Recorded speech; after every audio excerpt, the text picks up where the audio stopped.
Mensagem de vida vou ao mundo anunciar, pra fazer tua vontade. Eis-me aqui, ó Senhor, para evangelizar. Estimado irmão, estimada irmã, que bom estar com você em mais um dia do nosso programa Eis-me Aqui, Senhor, do qual queremos refletir sobre o chamado de Deus na minha vida, na sua vida, mas recordando esses personagens do Primeiro Testamento e do Segundo Testamento que nos auxiliam também na nossa resposta, no nosso jeito de ser, na nossa acolhida ao chamado de Deus. Se você não é inscrito ainda no nosso canal, se inscreva, ative o sininho para que você possa receber as notificações, todas as novidades desse programa, bem como também de todos os outros quadros. E também deixe o seu comentário, compartilhe. O modo de evangelizar nos dias de hoje, entre tantas outras propostas, também se dá pelos meios, pelas vias, pelas redes sociais. E você é convidado a ser um missionário, um vocacionado, uma vocacionada dos meios de comunicação social. Nós estamos refletindo, desde o nosso mês de dezembro, sobre a figura de Maria. Maria, a mãe de Jesus. É uma figura que nos remonta à fidelidade, nos remonta ao carinho, nos remonta a esta realidade de afeto que existe dela para com o seu filho, mas dela também para com todos nós, seus filhos, através do Filho Jesus. Se em Jesus nós temos um único Pai, também trazemos esta experiência de estarmos com Jesus no colo de Maria, onde nós encontramos a força, o carinho e o alento desta mãe que tem muito a nos ensinar. Nós verificamos até a nossa última semana toda esta movimentação na vida de Maria, onde ela reencontra Jesus aos 12 anos no templo. Nós refletimos sobre toda esta realidade da infância de Jesus e também deste início na maternidade de Maria. Agora nós vamos dar um passo. As Sagradas Escrituras trazem um intervalo, como que um silêncio, onde Jesus vai aprendendo com sua mãe e com seu pai adotivo, e nós temos um hiato, nós temos como que um intervalo onde nós não temos narrativas que falem sobre o cotidiano da vida de Jesus. Eu trago até mesmo uma sugestão para você que quer saber um pouco mais sobre o cotidiano, sobre o dia a dia na vida de Jesus e de Maria naquele período. Temos um livro do Frei Clodovis Boff que se chama O Cotidiano de Maria. Ali se concentra como era a vida das mulheres na época de Jesus, das mães na época de Jesus, quais eram as suas atribuições, bem como também as suas funções, o zelo que a maternidade impulsionava para que as mulheres assim vivenciassem.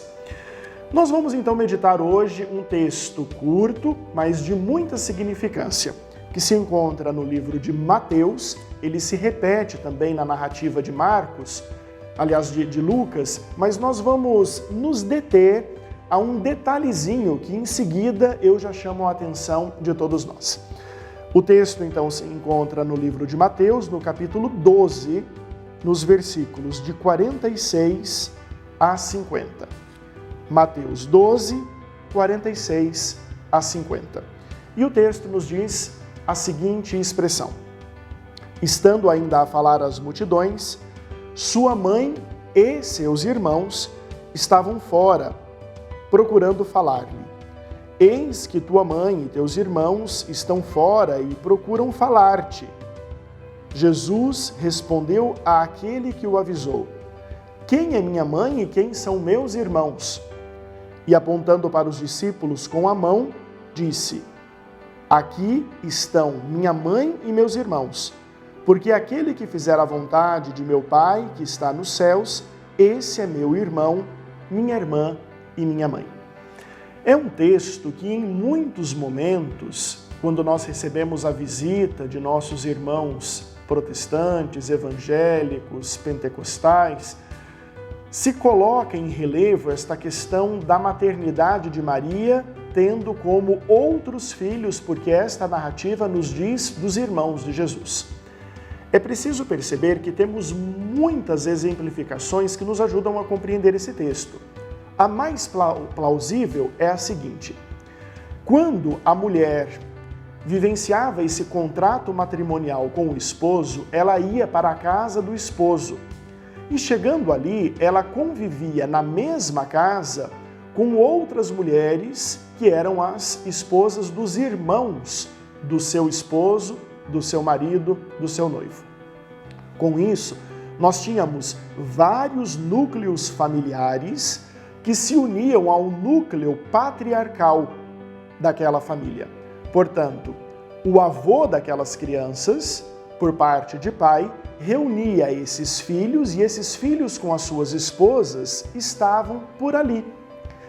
Quando uma destas mulheres chamava todas as crianças que estavam na rua, que eram os filhos, os sobrinhos, às vezes até mesmo os netos, para as refeições, elas diziam: venham crianças, venham para o almoço. E todas as crianças iam: venham meus filhos, e todos eles iam.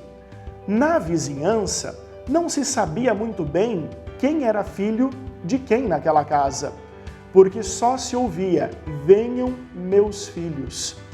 Como todos coabitavam naquela casa, então os filhos de um eram tratados também como filhos de outros, por mais que existisse completamente a fidelidade dentro da casa onde eles coabitavam. Assim, quando chega Maria e também os irmãos de Jesus, que eram os primos, a notícia que se tem é: sua mãe e seus irmãos estão aí. Porque naquela casa, como habitavam vários primos e não sabiam quem era o filho de quem, enquanto de quem olhava para fora não sabiam muito bem discernir: este é filho de José, este é filho de João, porque todos conviviam juntos, gerava-se esta impressão de que todos eram irmãos. Por isso a linguagem primo, que habita a mesma casa, quer dizer irmão. Até nos dias de hoje, quando nós temos alguns primos muito próximos, nós chamamos de primos irmãos. Esta a simbologia, um pouco aquilo que nós temos ainda nos dias de hoje.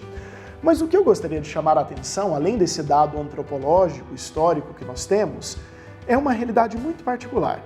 Alguém avisa Nosso Senhor: sua mãe e seus irmãos estão aí fora. Jesus, ao acolher esta chamada, diz: quem é minha mãe e quem são meus irmãos? E apontando, e esta é a diferença entre o texto de Mateus e de Lucas. Em Mateus, Jesus aponta. Em Lucas, ele não tem esse gesto com as mãos. Apontando para a multidão que escutava Jesus, dizia: eis minha mãe e meus irmãos, aqueles que escutam e fazem a vontade de meu Pai. Naquele momento, Maria ela ainda não é enquadrada neste processo de seguimento. Perceba que ela está fora do ambiente onde Jesus pregava. Ela precisa ainda ser enquadrada neste processo de seguimento. Quer dizer que Maria não escutava Jesus? Com certeza ela escutava, mas com o sentimento de mãe, querendo protegê-lo, ela não queria que Jesus sofresse. E, portanto, sabendo que existia um comentário na região que Jesus havia enlouquecido, ela quer retirar Jesus do meio social para que ele não sofra. Naquele momento, Maria leva como que um choque de realidade, que a faz despertar para um outro contexto, a vida espiritual, da qual o seu filho vai ser agora também mestre, e ela, como mãe, também se tornará discípula. Aquele que quer ser como mãe e irmãos de Jesus deve primeiro acolher, vivenciar, escutar, transformar a sua vida mediante a palavra. Que sejamos homens e mulheres da palavra de Deus, Viver a vocação é se transformar diante disso, como homens e mulheres que têm os ouvidos abertos para acolher. Quando abrimos os ouvidos para acolher a proposta de Deus, o coração se abre e a mente se transforma. Sejamos homens e mulheres da palavra. Realmente isso é fundamental para a nossa vida cristã. Rezemos pelas vocações, para que todos aqueles que já responderam a este chamado continuem com os ouvidos abertos e aqueles que ainda não responderam a esse chamado possam se abrir a esta experiência de acolher a proposta, de vivenciar a proposta e se dedicar à proposta de Deus que vem pela sua palavra. Nos encontramos então na próxima semana para continuar a nossa meditação bíblico-vocacional ainda sobre a experiência mariana na palavra de Deus. Ainda temos muito o que dizer sobre esta grandiosa mulher que tem muito a nos ensinar. Aguardo você para a nossa próxima meditação, na nossa próxima semana. Que Deus te abençoe sempre.